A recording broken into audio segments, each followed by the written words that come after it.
तुम्ही संपल्याशी घेणं नाही मॅडम. मला सस्पेंड केलं, मी वाळूचे गाड्या उपसी, मी माती काम करीन, पण बाबासाहेबांची ओळख पुसून येणार नाही. मला सस्पेंड करायचं करू शकता. बाबासाहेबांचं नाव आता तरी भाषणात येईल, मग तरी भाषणात येईल.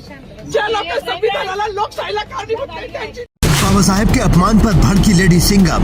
वंग दलित अधिकारी ने मंत्री को लगाया ठिकाने, पहले हिरासत फिर मंत्री को मांगनी पड़ी माफी। बाबा साहेब ने कैसे कैसे शेरों को जन्म दिया है ये देखना है तो आगरा में दहाड़ते चंद्रशेखर आजाद को देखो और महाराष्ट्र की इस लेडी सिंघम को देखो, जिसने एक मंत्री की खटिया खड़ी कर दी और 10 घंटे के अंदर सरकार को घुटनों पर ला दिया। दरअसल महाराष्ट्र सरकार में मंत्री गिरीश महाजन गणतंत्र दिवस के मौके पर भाषण दे रहे थे, लेकिन उन्होंने अपने पूरे भाषण में एक बार भी बाबा साहेब का नाम नहीं लिया, जिस पर पीछे खड़ी अधिकारी माधवी यादव भड़क गईं और मंच पर ही मंत्री को भाषण देने से रोक दिया।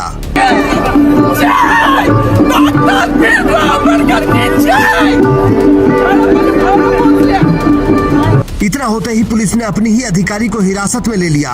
उन पर प्रोटोकॉल न मानने का आरोप लगा, लेकिन वन विभाग की यह महिला अधिकारी नहीं झुकी और बोली, चाहे मुझे सस्पेंड कर दो, नौकरी से निकाल दो, लेकिन बाबा साहेब का अपमान नहीं सहूंगी। मंत्री को माफी बाबासाहेबांचं नाव आहे तो संविधानाला कारणीभूत आहे, त्याला तुम्ही संपवायला निघाले. पालकमंत्र्यांची खारमोशी ठीक आहे मॅडम, माफी मागणार नाही, पण पालकमंत्र्यांची सुपत्रात घ्यावी.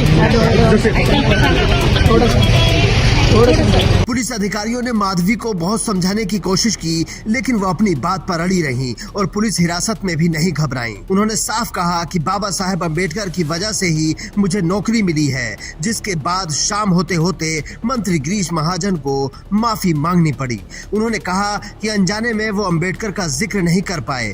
गिरीश महाजन ने कहा, मैंने भारत माता की जय, वंदे मातरम और छत्रपति शिवाजी महाराज की जय जैसे नारे लगाए। मैं अपने भाषण में हमेशा उनकी प्रशंसा करता हूं, हालांकि मैं इसके लिए माफी मांगता हूं। लेकिन अब महिला अधिकारी की इस बहादुरी की लोग तारीफ कर रहे हैं। सोशल मीडिया पर उनके जज्बे की तारीफ हो रही है। लोग कह रहे हैं कि जिन लोगों को बाबा साहेब की वजह से नौकरी और इज्जत से जीने का अधिकार मिला, उसे बाबा साहेब को कभी नहीं भूलना चाहिए। बाबा साहेब ने अपने आखिरी भाषणों में से एक में कहा था कि मुझे मेरे पढ़े लिखे बच्चों ने धोखा दिया है, लेकिन आज माधवी को देखने के बाद वो भी खुश हुए होंगे। सोशल मीडिया पर लोग कह रहे हैं कि चंद्रशेखर आजाद जैसे नेता और ऐसे अधिकारी ही बाबा साहेब की विरासत के असली मालिक हैं। लेकिन सूत्रों के हवाले से खबर है कि विभाग उस महिला अधिकारी के खिलाफ अनुशासनात्मक कार्रवाई करने का प्लान कर रहा है। अब उस अधिकारी की रक्षा करने की जिम्मेदारी आपकी है। अगर आपको लगता है कि मंत्री को रोककर माधवी यादव ने सही किया,